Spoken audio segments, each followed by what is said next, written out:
أعوذ بالله من الشيطان الرجيم. بسم الله الرحمن الرحيم. الحمد لله رب العالمين الرحمن الرحيم مالك يوم الدين إياك نعبد وإياك نستعين اهدنا الصراط المستقيم صراط الذين أنعمت عليهم غير المغضوب عليهم ولا الضالين آمين. أعوذ بالله من الشيطان الرجيم. بسم الله الرحمن الرحيم. الحمد لله رب العالمين والصلاة والسلام على أشرف الأنبياء والمرسلين وعلى آله وأصحابه أجمعين. اللهم يا عليم علمنا من علمك ما ترضى به عنا ولا تؤاخذنا بما تعلمه منا. يا عليم خلقنا بخلق العلم وحققنا بحقائق العلم. رب اشرح لنا صدورنا ويسر لنا أمورنا واحلل عقدة من ألسنتنا يفقه أقوالنا والحمد لله رب العالمين.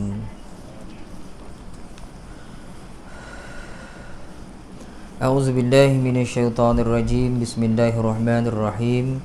السلام عليكم ورحمة الله تعالى وبركاته. الحمد لله والصلاة والسلام على رسول الله وعلى آله وصحبه ومن والاه. أشهد أن لا إله إلا الله وأشهد أن محمدا عبده ورسوله. قال رب اشرح لي صدري ويسر لي أمري واحلل عقدة من لساني يفقهوا قولي. أما بعد. Yang berusaha pengurusi surau beserta dengan ahli jawatan kuasanya, ashabul fadilah, tuan-tuan guru, tuan-tuan imam, tuan-tuan haji, puan-puan hajah, tuan-tuan, puan-puan, hadirin, hadirat yang dirahmati Allah Subhanahu wa taala sekalian. Alhamdulillah tuan-tuan dan puan-puan, sama-sama kita panjatkan kesyukuran kehadirat Allah Subhanahu wa taala kerana masih lagi memberikan kepada kita kelangsungan kehidupan sampai ke hari ini. Tuan-tuan dan puan-puan, kita masih lagi dalam keadaan yang cukup sihat, alhamdulillah, dan kita masih lagi berupaya untuk beribadah kepadanya. Mudah-mudahan apa yang kita buat, apa yang kita baca, apa yang kita wiridkan, apa yang kita lafazkan melalui mulut kita diterima oleh Allah Subhanahu wa taala sebagai salah satu daripada amal bakti kebajikan. InsyaAllah, mudah-mudahan, Allahumma amin. Jadi tuan-tuan, sebelum kita masuk ke ayat surah At-Takwir ni, saya maklumkan kepada tuan-tuan, lepas syak nanti, lepas je kita berdoa, kita terus buat sikit majlis doa selamat lah untuk sempurnakan hajat salah seorang daripada saudara kita, Puan Zaitun, yang mohon kita untuk sama-sama berdoa sebagai salah tanda kesyukuran lah beliau kerana anak beliau akan berkahwin pada 5 bulan ni, dan juga salah seorang anak beliau alhamdulillah diterima bekerja dengan kerajaan kan. Ada kerja yang baik, mudah-mudahan murah rezeki, panjang umur, berkat rezeki yang berkat insya-Allah. Mudah-mudahan lepas kita lepas doa, kita terus majlis doa selamat, lepas tu kita barulah sembahyang sunat ba'diyah insya-Allah. Jadi tuan-tuan, malam ni kita akan bermula pada ayat yang ke-24 daripada surah At-Takwir. Ayat yang ke-24 surah At-Takwir, muka surat yang ke-45. Muka surat 45 insya-Allah. Kita baca sama-sama tuan-tuan, ayat 24. A'udzu billahi minasyaitonir rajim. Bismillahirrahmanirrahim.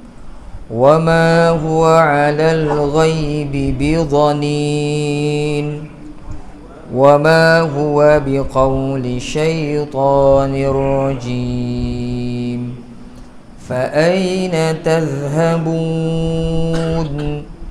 إن هو إلا ذكر للعالمين لمن شاء منكم أن يستقيم وما تشاءون إلا أن يشاء الله رب العالمين. Bismillahirrahmanirrahim. Idza as-samaa'u fatarat wa idzal kawakibu intatharat wa idzal biharu fujjirat wa idzal quburu bu'thirat alimat nafsum ma qaddamat wa akharat. Sadaqallahul azim. Wa ma huwa 'alal ghaibi bidhanin. Wa ma huwa 'alal ghaibi bidhanin. Dhanin man arid disukun. Boleh baca 2 harakat, 4 harakat atau 6 harakat. Wa ma huwa biqauli syaitanir rajim. Baris 2 di bawah pada huruf nun bertemu dengan ra. Dulu saya ada katakan semua baris 2 di atas atau baris 2 di bawah, kalau baris 2 tu tak selari, macam ni kan, atas dengan bawah tu tak selari, itu tanda kita kena dengungkan. Melainkan kalau di hadapannya huruf lam dan ra. Jadi sepatutnya dengung kalau ikut kaedah penulisan ni. Tapi oleh kerana di hadapan ni huruf ra, maka dengung tu terhalang, tak boleh dengungan kalau lam dan ra. Syaitanir rajim. Rajim man arid lis sukun, sama dengan dhanin. Fa aina tadhhabun pun man arid lis sukun. Kita ambil satu ayat lagi. In huwa. In huwa. Nun mati bertemu dengan ha, izhar halqi. Ataupun kalau ikut kaedah penulisan, kita konan ni tak berdengung ni, sebab nun mati ada tanda mati di atasnya. In huwa illa zikrul. Baris 2 depan tu, dulu kita sebut semua baris 2 depan yang 99 kan, tanda dengung, kecuali di hadapan ni huruf lam dan ra. Jadi di sini patutnya dengung, tak didengungkan kerana ada huruf lam. Zikrul lil alamin. Min tu man arid disukun, 2 atau 4 atau 6. Maka tuan-tuan jadilah bacaan ni lebih kurang bunyi dia. A'udzu billahi minasyaitonir rajim. Wa ma huwa 'alal ghaibi bidhanin. وَمَا هُوَ بِقَوْلِ الشَّيْطَانِ الرَّجِيمِ فَأَيْنَ تَذْهَبُونَ إِنْ هُوَ إِلَّا ذِكْرٌ لِلْعَالَمِينَ صَدَقَ اللَّهُ الْعَظِيمُ. Dari sudut ilmu tajwid. Itu dari sudut ilmu tajwid. Mari kita tengok sama-sama tuan-tuan maksud daripada apa yang Allah Ta'ala nak sampaikan kepada kita semua. Ayat 24. Dan dia Muhammad sallallahu alaihi wasallam bukanlah seorang yang bakhil untuk menerangkan yang gaib. Dan Al-Quran itu bukanlah perkataan syaitan yang terkutuk. Maka ke manakah kamu akan pergi? Jadi Allah Ta'ala sebut dalam ayat 24 tu, Allah menerangkan, kita ambil kefahaman ayat tu dulu. Pada ayat 24 tu Allah Ta'ala sebut Rasulullah itu, Muhammad sallallahu alaihi wasallam tu bukan seorang yang kedokut untuk ceritakan, terangkan hal-hal gaib ni. Jadi apa benda hal-hal gaib yang Rasulullah tak kedokut cerita tu? Nanti kita tengok. Dan Al-Quran tu bukanlah perkataan syaitan yang terkutuk.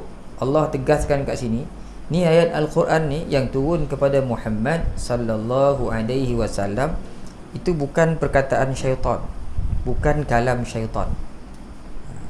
Fa aina tazhabun. Kalau begitu, maka ke manakah kamu akan pergi? Ni persoalan ni kepada orang kafir. Kalau Quran tu bukan perkataan syaitan, memang betul daripada Allah, ke mana aku nak pergi? Apa kali hujah kau? Apa lagi akal kau tak nak dengar? Macam tu lah kot bahasa kita kan. Apa lagi akal kau tak nak terima Quran ni, tak nak taat pada Allah? Poli hujah kau. Itu maksud fa aina tadhhabun.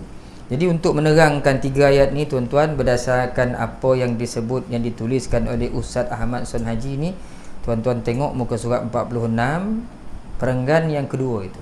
Sebelum kita tengok tambahannya daripada tafsir Al-Qurtubi rahmatullah alaih. Kok ada benda baru kan? Sesungguhnya Nabi Muhammad sallallahu alaihi wasallam telah melihat malaikat Jibril di ufuk yang terang, disaksikan oleh mata kepalanya sendiri, iaitu dalam peristiwa turunnya wahyu yang pertama di Gua Hira.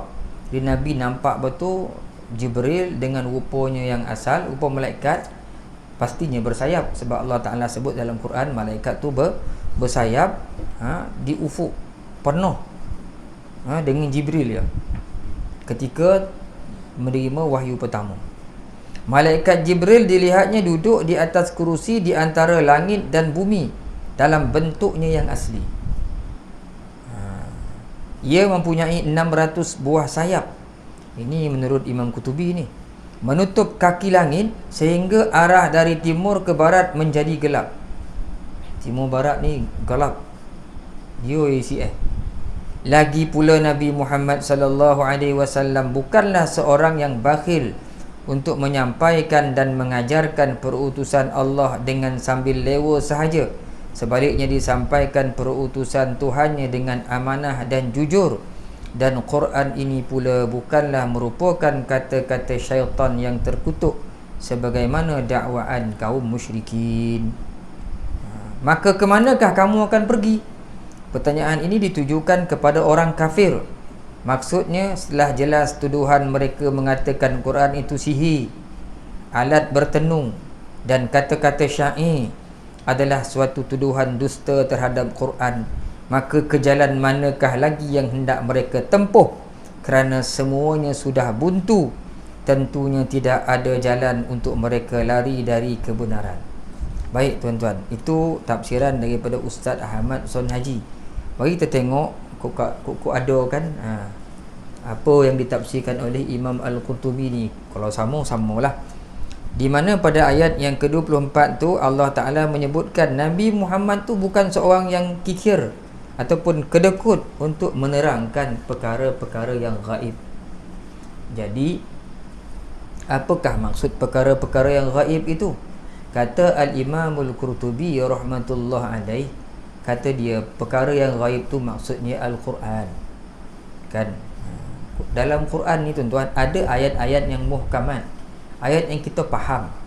Ada ayat yang mutasyabihat yang kita tak berapa faham. Kan? Kalau orang lah tak ada orang terang kan, tiba-tiba Quran bercerita tentang syurga, tentang neraka, kita pun berfikir-fikir syurga tu apa benda kek mana diam kek penjuru mana dunia. Dah tu neraka kuat nolak diam sebulat tentang ganjaran pahala. Kita mungkin tanya pahala macam mana orang mohon pahala tu? Macam boka orang kahwin, kau lepas kahwin pergi penganan bawa rumah orang tu, macam tu kau boka, macam boko tu. Itu semua benda-benda yang gaib tentang malaikat.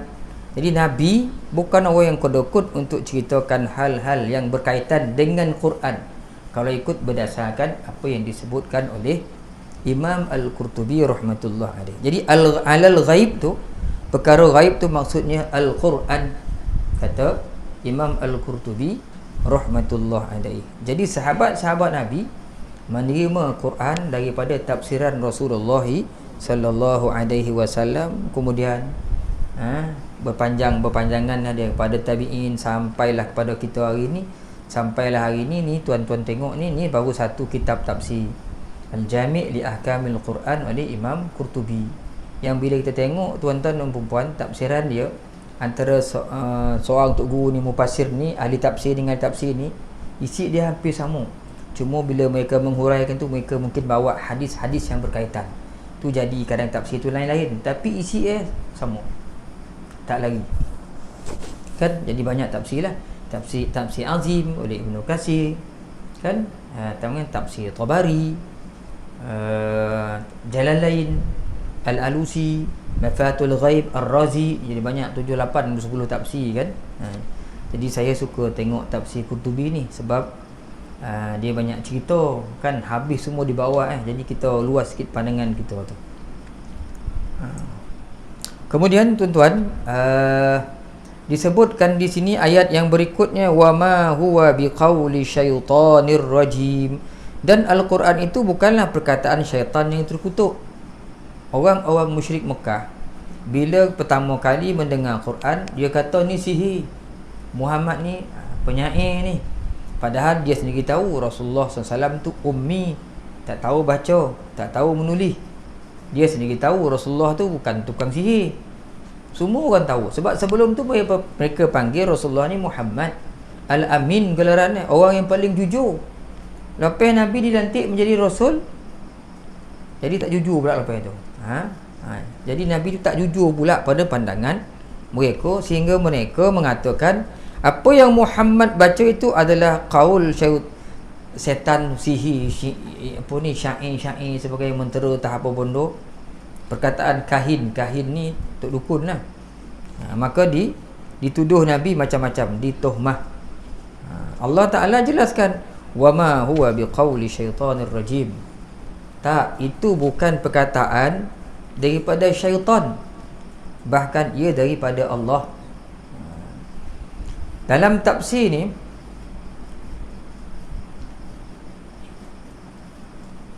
wa ma huwa, yakni tidaklah dia, apa dia tu? Quran. Biqauli syaitanir rajim, perkataan daripada perkataan syaitan. Kata Atha, qala Atha, ada pandangan daripada Atha rahmatullah alaih. Kata Atha, yang dikendaki perkataan syaitan ni, yang mereka sebut syaitan ni, yang Allah Ta'ala sebut ni bukan perkataan syaitan. Maksudnya iaitu syaitan putih yang datang kepada Nabi dengan rupa Jibril dengan tujuan untuk menipu Nabi.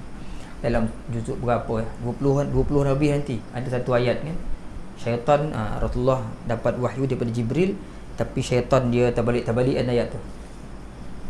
Jadi kata Atha, yang Allah Ta'ala maksudkan ini, Quran ni bukan perkataan syaitan. Maknanya bukan perkataan syaitan putih. Yuridu bisyaitanil abyad alladhi kana ya'tin nabi. Yang dimaksudkan di sini, kata Atha, Allah Ta'ala sebut bukan perkataan syaitan ni, iaitu bukan perkataan syaitan putih yang menyerupai Jibril. Dia berupa Jibril, dia datang ke Nabi dengan tujuan ayyahtinahu.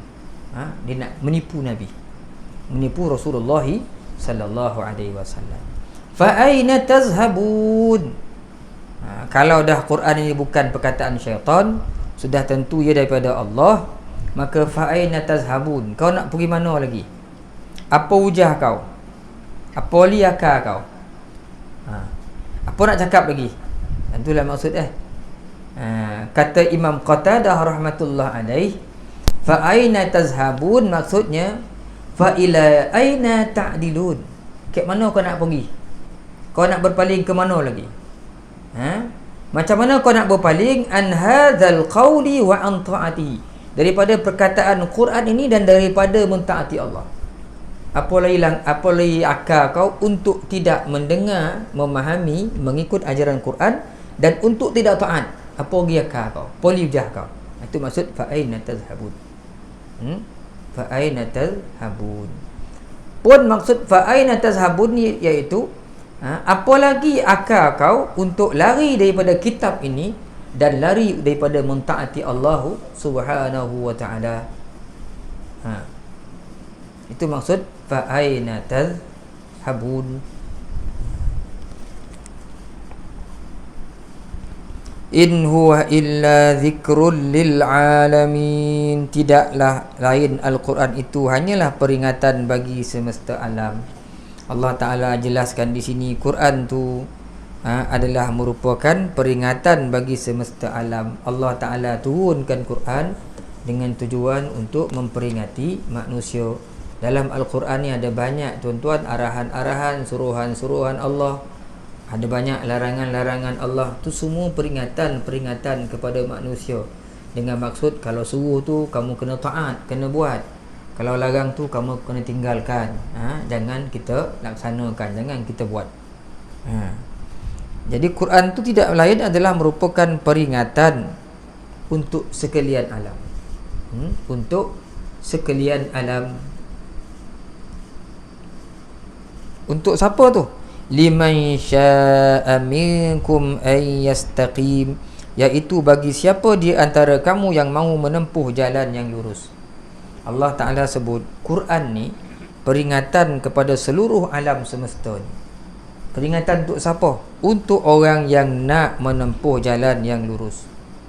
Maksud dia tuan-tuan, tak ada jalan yang lurus tanpa Quran.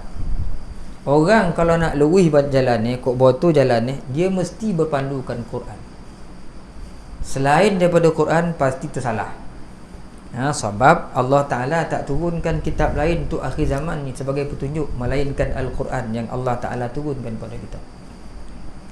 Awal-awal lagi dalam surah Al-Baqarah, Allah Ta'ala sebut Alif Lam Mim, Alif Lam Mim, Zalikal kitabu la raiba fi. Ni kitab ni memang tak ada keraguan langsung, supaya manusia tu yakin boleh terima Quran. Allah Ta'ala buang jauh-jauh dulu keraguan manusia. Zalikal kitabu la raiba fi. Ni kitab Quran ni tidak ada keraguan sikit pun. Ujung tu hudal lil muttaqin, petunjuk bagi orang-orang yang bertakwa. Quran ni akan dijadikan panduan dan pedoman oleh orang-orang yang bertakwa. Jadi siapa nak ayyastaqim, nak betul jalan ni, dia kena ikut Quran. Dia jadi suami, macam mana jadi suami yang baik? Betul cara jadi suami tu, tengok dalam Quran. Ayat-ayat tentang perkahwinan, tentang nikah, tentang pergaulan dengan isteri, semua ada dalam Quran. Kalau tak betul. Kalau tak betul jalan ni, kan? Sehingga sahabat pun dulu pernah berlaku kesalahan dalam berhubungan dengan isteri. Turun Quran beritahu. Jadi banyak dalam Quran tu panduan-panduan kepada suami isteri. Kau nak jadi suami yang baik, dalam Quran. Kau nak jadi hamba yang baik pun, Quran tunjukkan. Kau tak, siapa nak tunjukkan? Macam mana nak jadi seorang mukmin muslim yang baik kalau bukan daripada petunjuk Quran? Baik ke akal kita, tak tentu lagi baik. Tak tentu lagi baik berdasarkan Quran. Apa yang kita fikir betul, tak semestinya kat Quran betul. Tapi apa yang Quran kata betul, memang betul, walaupun kat akal kita salah. Tak betul rasa ni. Tak, Quran sebut semua betul. Yang salah kita. Macam dulu mudah saya sebut kan. Apa pasal pula disuruh kita pergi Mekah, lepas tu disuruh tawaf 7 kali pusing. Sebut dalam Quran tentang tawaf ni kan. Padahal kita pergi, kita fikir nak buat apa tu pusing-pusing kat situ. Pusing 2 kali, 3 kali. Lepas tu pula digalakkan buat tawaf sunat. Tawaf sunat tu lebih afdal nak ceritakan daripada buat umrah banyak-banyak kan. Tawaf tu afdal. Buat tawaf, suruh pusingnya. Kita fikir ni pusingnya ada apa? Kalau kita sujud, rukuk, nampaklah, kita fahamlah ini Rasulullah pun buat macam ni kan. Ini nampak betul kita sujud ni, maksudnya kita sujud pada Allah. Ini kita pusing kat batu je. Akal kata macam tak betul lah ni. Betul lah, suruh lah jalan-jalan tu. Jalan 7 kali dah tu. Pergi naik balik, bangun-bangun bating, pergi lah balik, turun balik, pergi lah balik. Kalau akal kita fikir, apa bodoh buat kerja macam ni. Tak ada kau ibadat lain yang lebih nampak cantik sikit. Pada akal kita ni nampaklah indah. Akal mungkin cakap macam tu. Tak betul, sebab Quran cakap macam tu. Lepas tu sudah tu disuruh lah korek rambut tu. Buat apa nak korek rambut? Tak boleh kau tak korek rambut. Apa logik itu kan? Dah suruh pusing-pusing batu, jalan tu tak korek rambut, habis buat umrah. Kita dah fikir 10,000 tu tuan-tuan, nak sampai situ 6-7,000 tu. Pergi situ pusing batu, jalan-jalan, potong rambut. Baik kita pakat-pakat buat ramai kat surau ni. Jumaat ni kita pusing-pusing batu, kita jalan sini ke atas surau tu, turun balik, naik, turun balik, tu putih rambut, potong rambutnya. Tapi akal kita tu tak boleh terima tu. Nak betul Quran. Nak jadi apa lagi? Pemimpin, pemerintah pun dalam Quran. Nak jadi imam yang baik pun dalam Quran. Semua ada dalam Quran. Siapa nak tu? Orang yang betul-betul mahu menempuh jalan yang lurus. Maknanya kalau orang tak nak pakai Quran tu, dia sebenarnya tak nak jalan yang lurus. Senang cakap macam itulah, faham mafhum mukhalafah yang tersirat kan. Jadi ramai orang tak nak Quran. Jangan panjang-panjang kan, tolopeh kan. Lain pui-pui kan. Dan kamu tidak dapat berbuat sekehendak kamu kecuali apabila dikehendaki Allah, Tuhan semesta alam. Yakni hakikat Quran itu tidak lain hanyalah peringatan bagi semesta alam, iaitu pengajaran yang mendatangkan kebaikan kepada makhluk seluruh alam. Itulah Quran sebagai panduan hidup bagi siapa di antara kamu yang mahu menempuh jalan yang lurus. Dan akhir sekali, kamu tidak dapat berbuat sekehendaknya kecuali apabila dikehendaki oleh Allah. Ayat wa ma tasyaun tu, dan kamu tak dapat berbuat sekehendaknya. Kalau terjemahkan bulat-bulat, wa ma tasyaun, dan kamu tak dapat nak buat apa-apa illa melainkan ayyasha Allah. Kalau Allah Ta'ala nak apa yang kita buat tu, Tuhan pun nak benar kita buat, barulah kita boleh buat. Jadi kita sebenarnya tuan-tuan tak ada kuasa untuk melakukan sesuatu tanpa keizinan daripada Allah. Tanpa keizinan daripada Allah Subhanahu wa Ta'ala. Maka diterangkan di sini, kata Imam Qurtubi, bahawasanya seseorang hamba itu la ya'malul abdu khairan illa bitaufiqillah. Seorang hamba tu dia takkan dapat buat apa-apa kebaikan pun melainkan taufik daripada Allah. Bukan dia sendiri nak buat dah. Itu semua kerana Allah Ta'ala juga. Wala syarran illa bi khazlanihi. Dan dia tak dapat nak buat kejahatan melainkan kerana Allah Ta'ala biar dia untuk buat jahat tu. Kalau Allah Ta'ala larang, dia tak boleh buat. Tapi Tuhan Allah Ta'ala nak dia, Allah Ta'ala pun biar dapat kan. Dia dapat buat. Kalau Tuhan cogah, tak dapat buat kejahatan. Jadi baik buruk tu sebenarnya kerana keizinan daripada Allah. Kita tak boleh nak pisahkan tindakan manusia ini daripada kekuasaan Allah. Tak ada orang buat sesuatu dia terasing daripada kudrah Tuhan, iradah Tuhan, tak ada. Dia buat tu Tuhan tak nampak dia buat tu. Tiba-tiba Allah Ta'ala dah buat tak ada macam tu dah. Tu orang dah. Jadi semuanya kerana Allah. Sehingga Al-Hasan rahmatullah alaih menyebutkan, demi Allah, kata Al-Hasan, orang Arab sebenarnya tak nak Islam, sehinggalah Allah menghendaki supaya Arab itu menerima Islam. Sebab tu disebut di sini ma sya'atil Arab al-Islam hatta sya'ahu Allahu laha. Orang Arab sebenarnya tak nak Islam ni, tetapi hatta hingga Allah Ta'ala nak Arab tu menerima Islam, maka Islam diterima oleh orang Arab, bangsa Arab, kata Al-Hasan. Dan berkata Wahab bin Munabbih. Wahab bin Munabbih ni salah satu daripada orang-orang yang alim lah, yang mahir zaman dia. Kalau cerita-cerita lama, cerita-cerita purba ni, Wahab bin Munabbih, sejarah-sejarah ni, Wahab bin Munabbih ni dia lah orang. Kata dia, qara'tu fi sab'ati wa thamanina kitaban. Aku dah baca 87 buah kitab, kata Wahab bin Munabbih ni. Aku baca 87 buah kitab daripada kitab-kitab yang Allah Ta'ala turunkan kepada Nabi-Nabi. Nabi-Nabi ni ramai kan, 200 lebih kan, dengar kan, Rasul 300 lebih, beribu Nabi ni. Sebab Nabi tak semestinya jadi Rasul. Semua Rasul adalah Nabi, kerana Nabi menerima pengajaran daripada Allah untuk amalan diri dia. Tapi Rasul dia terima dan dia kena sampai sebarkan pada orang. Kata Wahab bin Munabbih ni, aku dah baca 87 buah kitab yang diturunkan kepada para Nabi. Sehingga aku jumpa, kata dia, man ja'ala ila nafsihi syai'an minal masyiati faqad kafar. Kata Wahab bin Munabbih, siapa mengatakan bahawasanya diri dia dapat sesuatu tu kerana kehendak dia, dia kafir. Siapa rasa dia boleh buat semua benda dia nak, orang tu kafir, kata Wahab bin Munabbih. Sebab tak ada orang yang dapat memenuhkan kehendak dia kecuali dengan kehendak Allah. Siapa cakap semua benda ini nak dia dapat, orang itu faqad kafar, kata Wahab bin Munabbih, orang itu kafir. Sebab segala sesuatu tu berlaku dengan kehendak Allah Subhanahu wa taala. Wa ma kana li nafsin an tu'mina illa bi iznillah. Dalam ayat Quran Allah Taala sebut tak ada satu diri pun yang akan beriman melainkan dengan izin Allah. Orang nak beriman pun Allah Taala yang izinkan.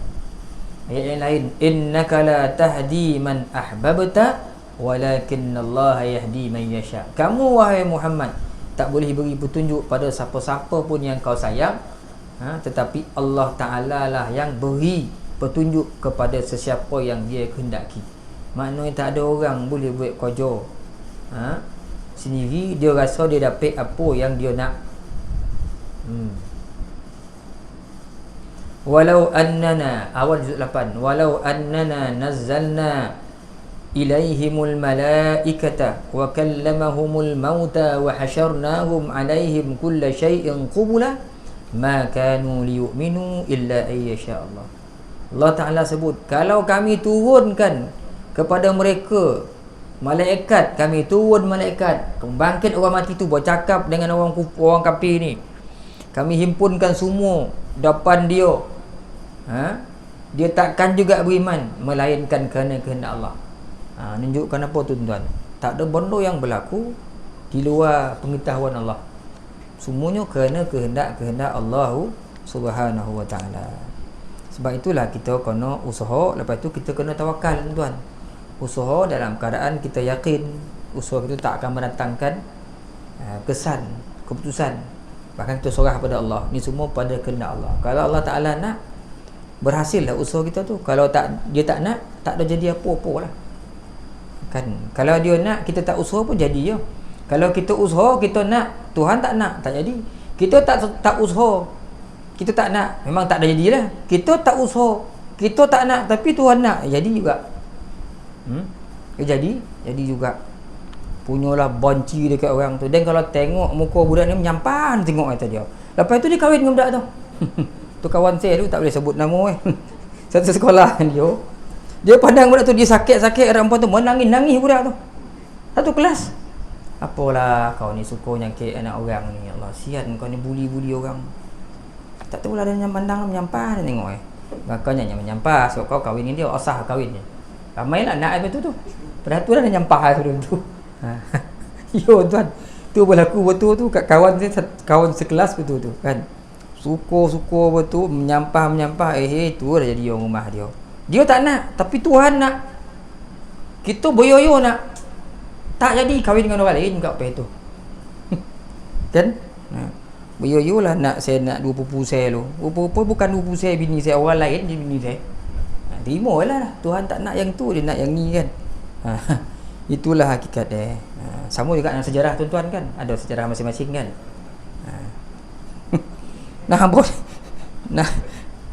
Nak boli boyo-yo, nak boli kita proton wira, masa wira keluar lu. Kita dah boyo nak boli, tiba-tiba rumah tak nak wira, nak iswara. Tuhan nakkan kita beli iswara agak.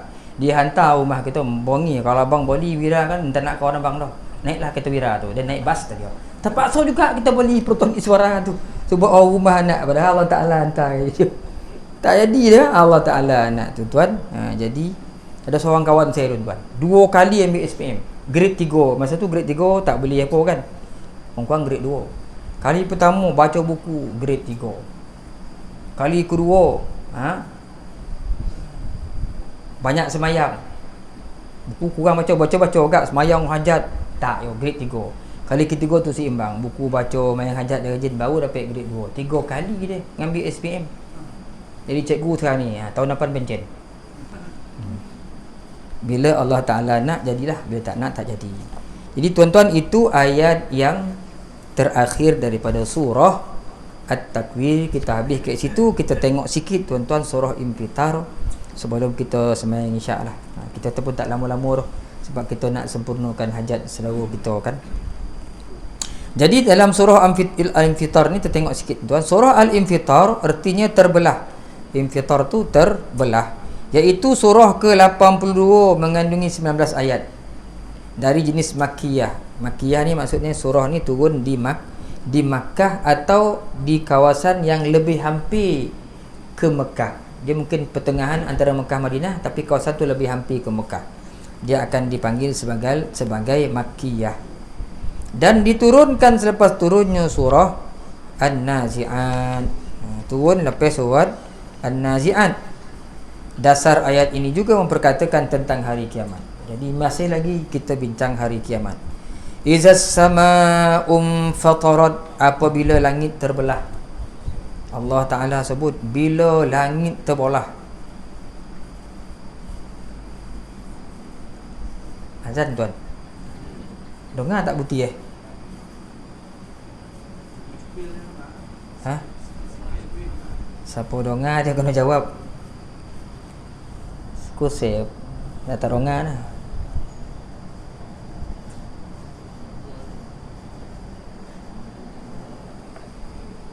Kan kot tuan dengar, saya dah pokak tak apa dengar dah. Saya kata tak dengar.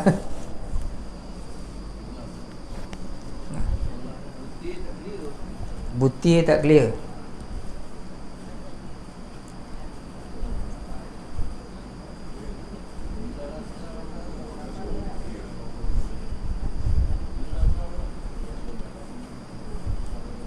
Sikit lagi tuan kita berhenti ya.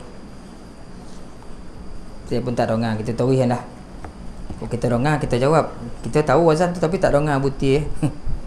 Apabila langit terbelah, maksud dia tasyaqqaqat bi amrillah. Maksud dia langit tu terbelah dengan perintah Allah. Kenapa terbelah? Kata Imam Qutubi, linuzulil malaikah, untuk menurunkan para malaikat. Maka malaikat pun turunlah beramai-ramai.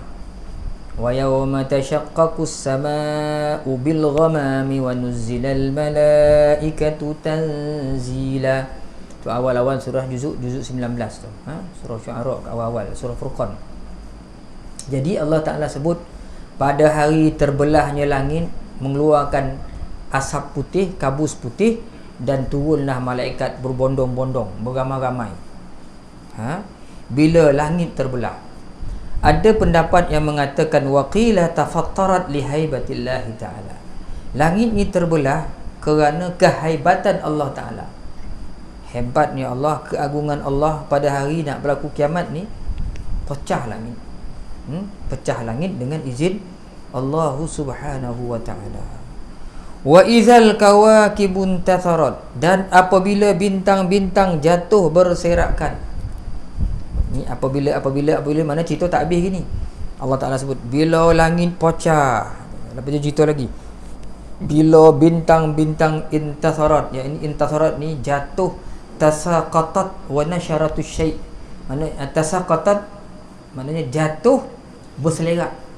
Bintang jatuh berselerak, macam kita baling bondo halui-halui pasti berselerak. Macam itulah bintang tu jatuh berselerak, bintang tu jatuh. Berselerak bintang jatuh. Wa izal biharu fujirat, dan apabila lautan tu dijadikan meluap. Kata Imam Qutubi, maksud apa meluap ni? Meluap maksud dia ai fajara ba'daha fi ba'din. Laut ni meluap, laut ni pun meluap, sama-sama meluap. Air laut ni masuk dalam laut ni, air laut ni masuk laut ni. Fasara, ni saya selalu sebut dulu, bahran wahida. Akhirnya laut yang banyak tu, dunia ni jadi macam satu laut je. Sebab air tu dah mendidih. Jadi naik bercampur-campur jadi air semua. Jadilah bumi ni macamlah lautan yang satu. Lautan yang satu. Itu maksud fujirat. Air ni dipanaskan, jadi meluap.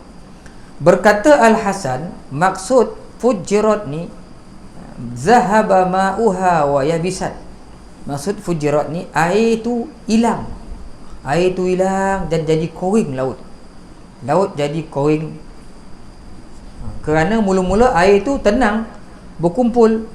Tapi bila air tu meluap, tafarraqat, mengambu-ngambu, mendidih, akhirnya kering dengan sendiri. Macam kita didihkan air, bila dah panas, air ke mana air tu pergi?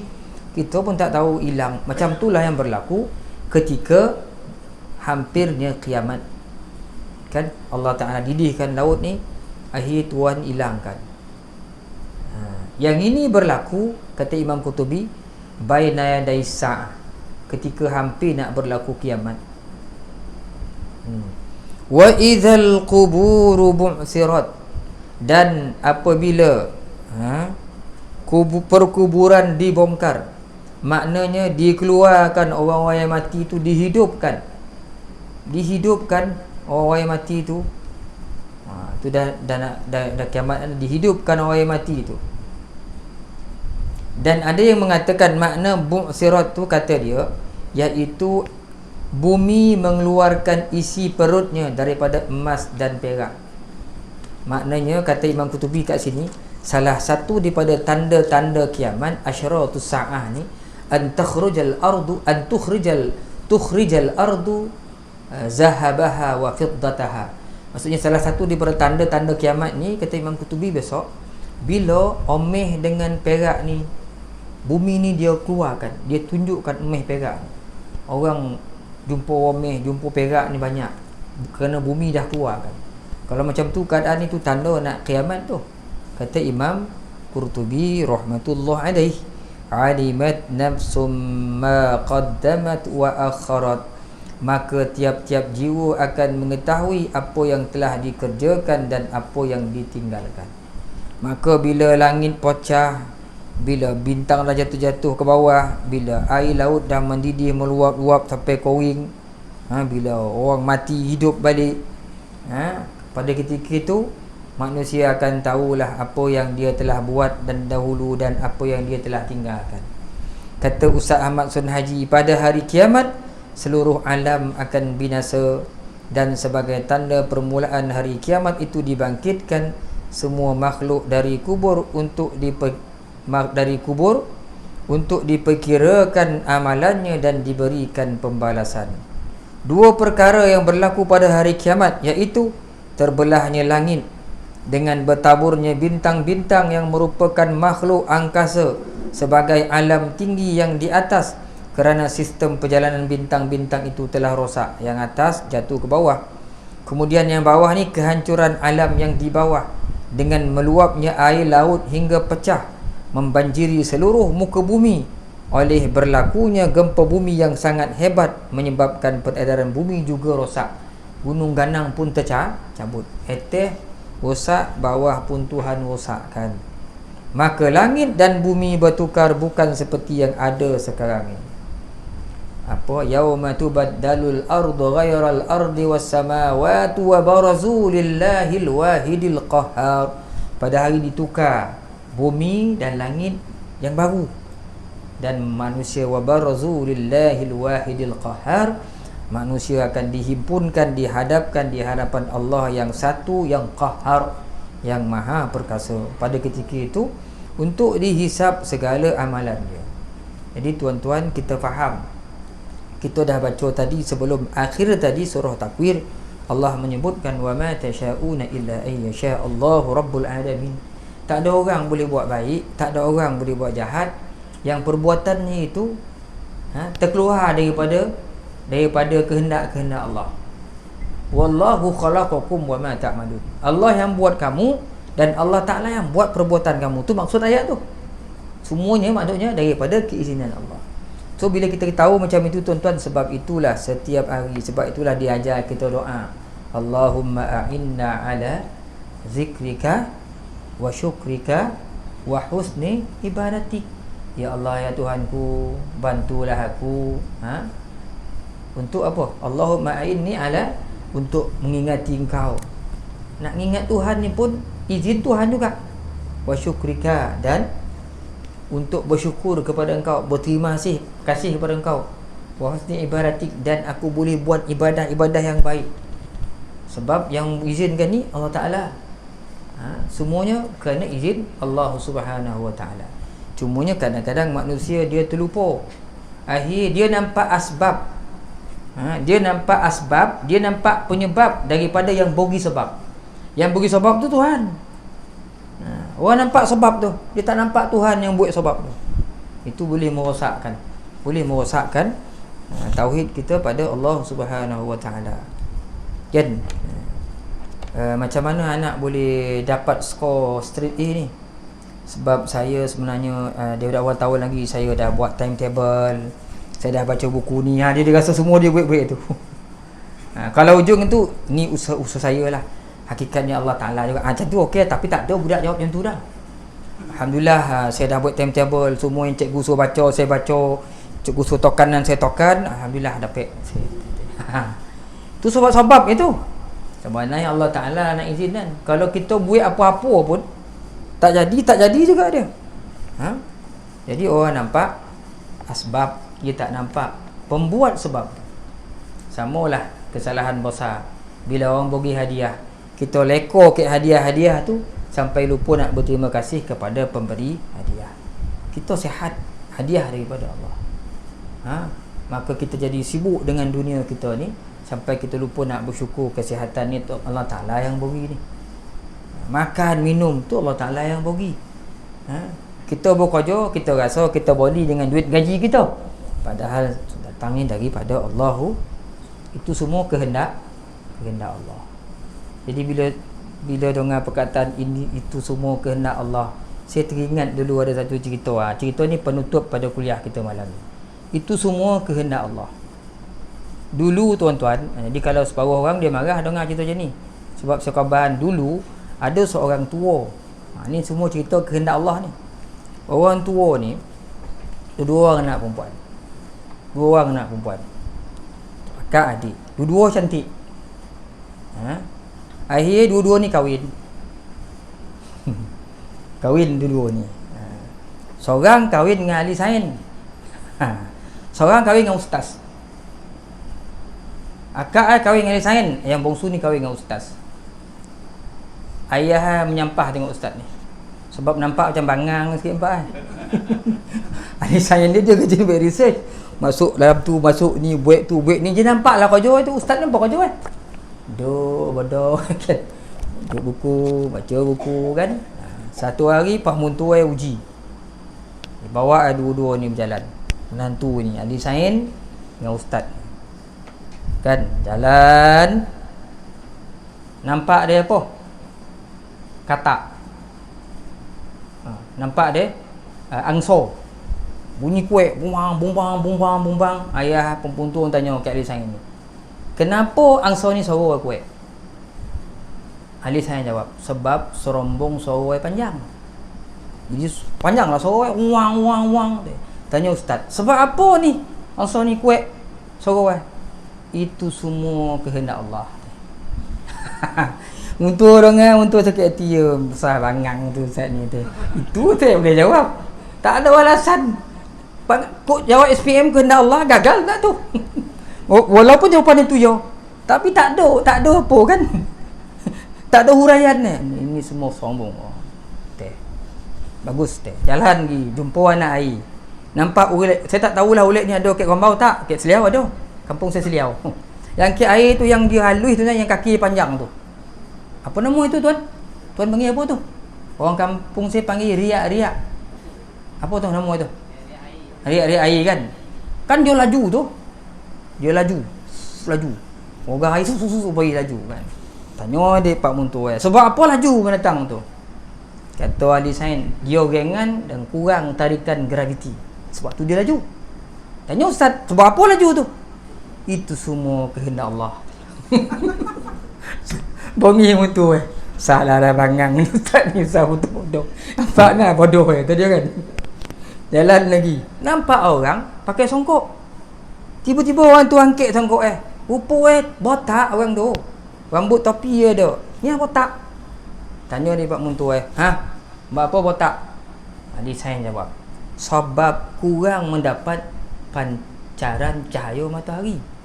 Baik tu ya botak. Pandai kau. Kau ustaz, itu semua kehendak Allah. Muntuai marah. Lepas tu balik Muntuai bercerai je.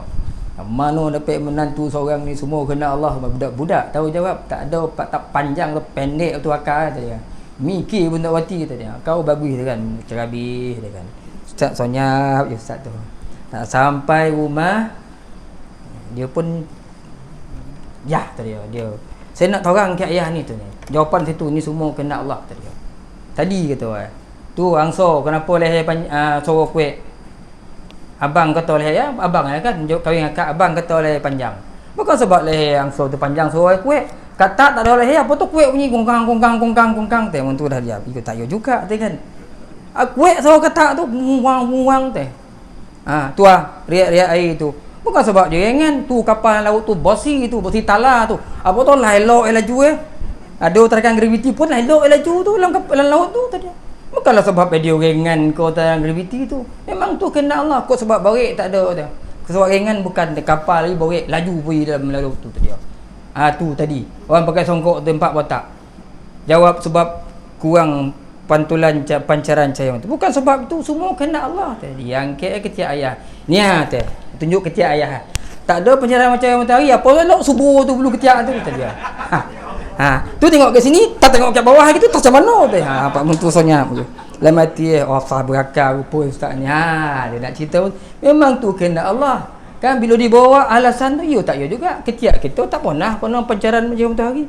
Tapi puilah kita buang ni tiap-tiap minggu. Ada kan. Dan di kawasan-kawasan ni tak ada pencahayaan matahari. Elok dia tumbuh. Jadi bukanlah sebab kurang pancaran cahaya matahari. Itu semua kena Allah. Tapi jangan ajar anak-anak tulis macam tu, memang gagal lah film. Sebab yang kita bincang ni hakikat. Yang orang jawab tu adalah benda zahir, yang zahir. Cuma kita nak faham yang zahir tu sebagai asbab yang sebenarnya. Hakikatnya Allah Ta'ala yang menjadikan sesuatu. Sampailah kita beramal pun tuan-tuan, kena kehendak Allah, bukan kehendak kita. Itu sebablah kita doa selalu, ihdinas siratal mustaqim, ihdinas siratal mustaqim. Mudah-mudahan Allah Subhanahu wa taala berikan kita petunjuk jalan yang selamat ke akhirat, insya-Allah, ke syurga dan mendapat ridha daripada Allah Subhanahu wa taala. Aqulu qawli hadza, astaghfirullah li wa lakum.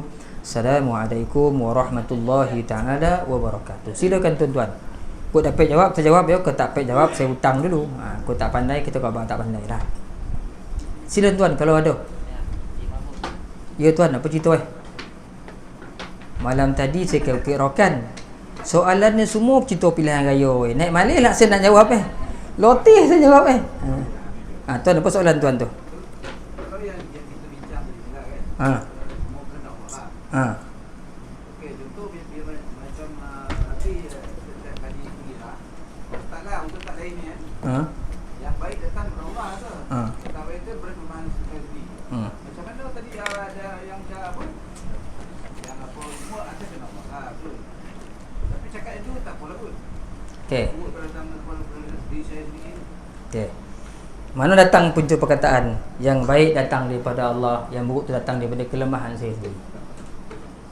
Kita kena faham hakikat yang macam tu, baik buruk datang daripada Allah. Tetapi percakapan itu Allah Ta'ala sendiri aja dalam Quran sebagai tanda kita merendah diri pada Allah Subhanahu Wa Ta'ala. Kita ni memang selalu buat tak betul. Sebenarnya itu kalam yang diucapkan oleh para ustaz tu sebenarnya, kadang-kadang ustaz tu tak perasan tu sebenarnya ayat Quran. Yang dia sebut tu sebenarnya ayat Quran. Qul innama adillu ala nafsi wa idihtadaitu fabima yuhi ilayya rabbi. Ayat Quran. Katakanlah kalau aku salah, sebenarnya kesalahan tu aku yang buat kesalahan tu. Tapi kalau aku dapat petunjuk yang baik-baik tu, sebenarnya itu adalah petunjuk daripada Tuhanku. Sebenarnya kalam itu adalah mafhum kefahaman daripada ayat Quran. Jadi Allah Ta'ala ajar kita supaya kita ni nak rendah diri dalam keadaan kita terima hakikat sebenarnya semuanya daripada kehendak Allah. Tapi kita hamba manusia, kita pun sebutlah yang baik tu datang daripada Allah sebenarnya, yang buruk-buruk tu sebenarnya semua saya yang tak betul. Allah Ta'ala tunjukkan betul saya buat tak betul. Sebenarnya kalam itu lebih kepada nak merendah diri.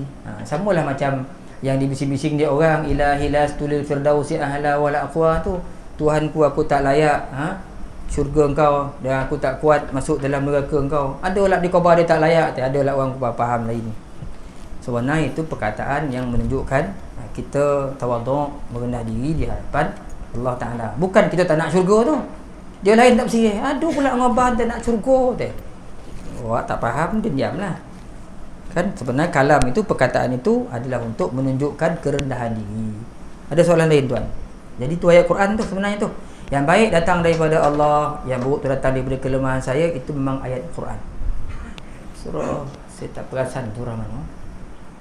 Bola tu saya pasang bola kiri. Ingat dalam surah Ankabut ni, bukan Ankabut.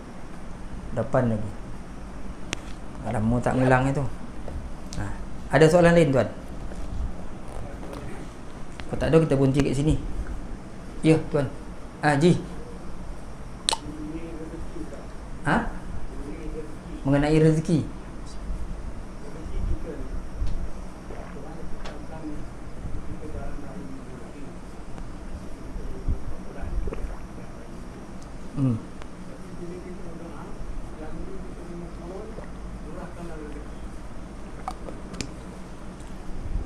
Itu dah. Allah Ta'ala bila nanti kita akan jumpa huraian apa yang disebut ini Tuan Haji kan. Tuan Haji tanya kita, rezeki ni bila manusia ni Tuhan bentuk sifat, dia dah tentukan panjang hayat kita, rezeki kita, mati kita macam mana, kubur jana-jana kan. Semua Allah Ta'ala dah tentukan dalam qada qadar dia. Tapi dalam tauhid kita mengaji qada ni ketentuan Tuhan lah, qadar ni qadar lah, qadar ketentuan tu macam mana berlaku Okey. Sebenarnya tuan-tuan, bila kita belajar bab qada qadar ni, ada qada yang dia tidak terhapus dengan doa. Ada qada ketentuan Tuhan yang dia boleh dirungkai dengan doa. Boleh dirungkai dengan doa. Sebab itulah Allah Ta'ala suruh kita berusaha. Memang Tuhan dah tentuan macam tapi dalam masa yang sama Allah Ta'ala bagi kita usaha. Kalau Tuhan dah takdiran, itu di antara disebut orang sebagai qada mubram, qada yang takkan beralih. Mati 2 September pukul 7 pagi. Memang 2 September 7 pagi lah. Tu tak boleh doa ni. Ya Allah panjanglah umurku. Dia dah doa panjang umur pula. Patutnya bulan tahun 22, 23 lah bagi. Tak lagi macam tu dah. Dia mati dah. Tok doa lagi. Ya Allah doa lagi pula hamba aku ni. Bagilah tahun 24 lah. Doa lagi 25 aku sudah tak mati-mati sudah. Tak, qada itu qada mubram. Mati ni idza jaa ajaluhum la yastakhiruna sa'atan wa la yastaqdimun. Jadi kalau dah sampai ajal, tak copek sesaat, tak ambil saat. Yang lain-lain tu Allah Ta'ala dalam sebut ayat, satu ayat Allah Ta'ala ada sebut wa anna sa'yahu sawfa yura, bahawasanya usaha-usahanya tu akan dipertunjukkan oleh Allah Subhanahu wa Ta'ala. Dalam hadis-hadis Nabi pun banyak suruh kita berusaha. Hatta dalam hadis pun Nabi sebut suruh kita usaha mencari rezeki dengan berniaga, bertani, sampai Nabi sebut kalaupun kamu tahu besok akan berlaku kiamat, sebab kiamat ni di tangan kamu ada biji benih, tanamlah biji benih tu, kata Rasulullah. Suruh tanam begitu. Nak suruh, nak ceritakan suruh usaha kan. Kita usaha. Dalam ayat apa lagi? Ada banyak ayat-ayat yang menunjukkan bahawasanya Allah Ta'ala menyuruh kita berusaha. Sehingga Nabi sebut 9/10 daripada rezeki itu adalah melalui jalan perniagaan. Jadi itu di antara doa-doa yang kita boleh mohon pada Allah. Mungkin qada Tuhan mengatakan okey, 15 bulan naik motor jatuh. Kita bawa laju kau jatuh. 5 bulan tu kita sembahyang subuh doa, ya Allah, ya Tuhanku, selamatkanlah aku daripada segala musibah, ya Allah. Selamatkan harta aku, baru body 3 hari motor wai suku ni, ya Allah. Kalau tegah kat jalan kan hilanglah cantik Kita berdoa, mungkin ketentuan tu berubah dengan sebab doa daripada kita. Doa daripada kita. Kalau tak boleh ubah tu, tak payah doa tu. Dah semua dah tentuan, Tuhan dah tentuan, buat apa nak doa lagi, buat apa nak usul. Kita duduk, itu qadariyah, itu jabariyah. Menyerahkan semuanya bulat-bulat pada Allah. Allah Ta'ala dalam Ahli Sunnah wal Jamaah, Tuhan dan diajar pada kita, semua perkara berlaku dengan izin Tuhan. Semua benda berlaku dengan izin Tuhan, kehendak Allah. Kita tak boleh buat apa-apa, tetapi kita diberikan ikhtiar oleh Allah. Oleh sebab itu berikhtiarlah kita. Jadi ikhtiar. Suruh doa, kita doa. Dalam Quran pun suruh doa. Ud'u rabbakum tadarruan wa khufyah. Kalau Tuhan dah tentukan, tak payah turun ayat tu. Suruh doa buat apa lagi, dah tentu dah. Tapi Allah Ta'ala suruh kita berdoa juga. Doa. Kan? Sebab apa? Ada qada ketentuan Allah Ta'ala bergantung pada usaha kita. Allah Ta'ala nak beri, tengok usaha. Kan? Patut dia joki tu sikit je. Tapi hari tu rajin tak dia, lebih tak dia. Motong selalu 30 pokok ya, ini 50 pokok lah. Lebih lah dapat padahal dia janji itu bergantung dekat usaha kita pun dengan izin daripada Allah Ta'ala juga. Hakikatnya semua kerja-kerja Allah. Sampai ada ulama mengatakan bila Tuhan nak bagi rezeki pun sebenarnya dia akan gerakkan kita untuk kita cari rezeki lebih. Sebab itulah Syekh Ibnu Athaillah As-Sakandari menyebutkan dalam hikam ni kan, dalam kitab hikam dia antara disebut kalau saya terjemahkan disebutnya kalau Allah Ta'ala bukakan mulut kamu untuk berdoa, ketahuilah bahawa sesungguhnya Allah Ta'ala hendak memberi. Makna Tuhan nak bagi kita, dibukakan hati kita untuk berdoa banyak kali. Dengan sebab usaha doa kita tu Allah Ta'ala bagi kita. Sebenarnya semuanya kesan-kesan daripada Allah Ta'ala. Kok kita nak betul benda tu, kita macam-macam kita usaha kita pun daripada Allah Ta'ala sebenarnya. Kan daripada Allah Ta'ala sebenarnya. Dia gerakkan hati kita untuk kita berusaha. Kalau kita tak nak, bukan kita tak nak, Allah Ta'ala pun dah tahan dah kemahuan kita untuk berusaha lebih. Kalau tu tak nak, itu yang dalam ayat ada sebut wallahu khalaqakum wama ta'malun tu. Allah jadikan kamu dan Allah Ta'ala yang jadikan perbuatan kamu tu. Perbuatan yang kamu buat tu pun maksudnya dengan izin Allah. Tapi bukanlah bermakna kok macam tu Ustaz, semua Tuhan yang kerja, tak payahlah kita bergerak berusaha, kita tidur, tak, kita disuruh usaha. Kan? Kalau macam tu sudah nanti tak payah bekerja. Sebab gaji akan masuk tuan. Tak payah bekerja, tak pergi sekolah, duduk payah nanti. Masak pun jangan bagi rumah tu masak. Duduk tidur sini. Tak payah pergi bangun dah. Apa pula? Nasi tu kalau Tuhan nak kita makan, akan nado nasi ke dapur. Jangan pergi beli ayam, tak payah goreng. Kalau Tuhan nak kita makan ayam goreng, tiba-tiba ada ayam goreng tu kat dapur. Biasa orang bacakan Fatihah untuk tuan-tuan. Suami isteri jumpai mati, goreng, tak minum dan tak makan. Jadi usaha hak kita hanya ikhtiar dan usaha, selebihnya milik Allah Subhanahu wa taala. Wallahu alam. Ada soalan lain tuan? Orang perempuan tak ada ya? Tak ada, kita berhenti kat sini. Dah 8.30. Orang perempuan dia capek faham sampai dia tak ada soalan nak tanya dah. Orang lelaki ni tak faham kan? Yo go. Wallahu alam tuan-tuan. Mohon maaf tuan-tuan, lebih-lebih cakap, terlebih cakap yang baik datang daripada Allah Ta'ala, yang buruk tu datang daripada kelemahan diri saya sendiri. Bismillahirrahmanirrahim. Alhamdulillahirabbil alamin. Salatu wassalamu ala asyrafil anbiya wal mursalin wa ala alihi wa ashabihi ajma'in. Allahumma zidna ilman nafi'a warzuqna fahma. Allahumma rzuqna fahman nabiyyin wa hifzal mursalin birahmatika ya arhamar rahimin. Allahumma rzuq awladana bin najah fi kulli imtihanihim birahmatika ya arhamar rahimin. Allahumma inna nas'aluka an tarzuqna rizqan halalan wasi'an tayyiban bighairi ta'bin wala mashaqqatin wa sabrin wala nasab. Innaka ala kulli syai'in qadir. Walhamdulillahi rabbil alamin. Tasbih kafarah dan suratul As. Subhanakallah bihamdik asyhadu an la ilaha illa anta astaghfiruka wa atubu ilaik. Subhanakallah bihamdik asyhadu an la ilaha illa anta astaghfiruka wa atubu ilaik. Subhanakallah bihamdik asyhadu an la ilaha illa anta astaghfiruka wa atubu ilaik. Bismillahirrahmanirrahim. Wal 'asr innal insana lafi khusr illa alladhina amanu wa 'amilus salihat wa tawasaw bil haqq wa tawasaw bis sabr. Wallahu a'lam bissawab.